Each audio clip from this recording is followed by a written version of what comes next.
السلام عليكم، أنا منى طلة والنهاردة هنتكلم عن أقسام الكلية المختلفة، ولإني شُفت إن أنا مش أصلح حد إن هو يتكلم على الأقسام المختلفة، كل واحد يتكلم عن قسمه، فاستضفت واحد من كل قسم، كل واحد فيهم هيتكلم عن قسمه من وجهة نظره، هو شاف إيه وإيه المواد اللي حسّها إن هي related بالمواد اللي كان نفسه يدرسها في حياته، وإيه كمان فايدة قسمه، ولمّا هيتخرّج القسم بتاعه هيقدّم له إيه لمّا يتخرّج، والمسمى وهكذا، كل واحد هيقدّم overview على القسم بتاعه من وجهة نظره هو، وأول قسم هو قسم المصايد.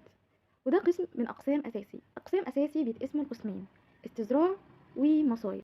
لما كنت لسه في سنة أولى القسم الأساسي ما ادانيش اختيار غير إني أدخل قسم الاستزراع قسم المصايد. وأنا شخصيا ما اخترتش غير في الأسبوع بتاع تسجيل المواد في الترم التاني لما كان لازم أحدد بجد هتخصص إيه، واخترت في الآخر قسم المصايد.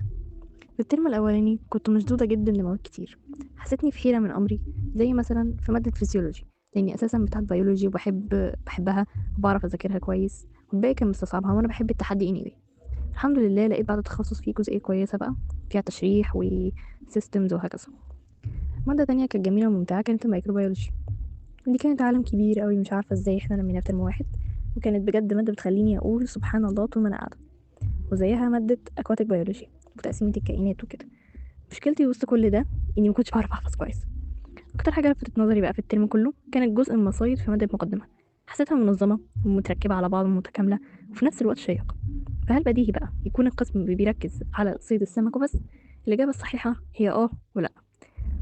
لأن أول ما بتاخد مواد قسمنا بتلاقي فيه هرم أساسي بيجيب لك التخصصات اللي بتخلي مجال المصايد الطبيعية تكاملية مع بعض.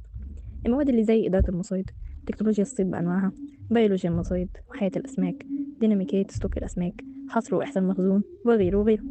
ميزة تانية في قسم المصايد إن ليه مواد كتير متداخلة مع باقي الأقسام، يعني هتلاقي نفسك شوية في استزراع وشوية في موادك، على شوية في هندسة، على شوية من قسم بيئة، على حبة حلوين من قسم ملاحة، وأكيد مفيش مفر من التنمية البشرية ومواد الاقتصاد السمكي والتصنيع.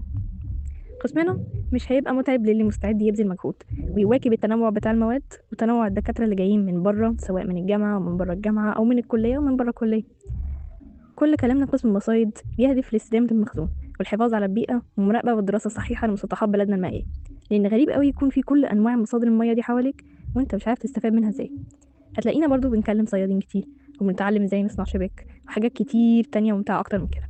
قسمنا فيها أبحاث وتخيل ورسم وتشريح وحسابات وكل ما تشتهي.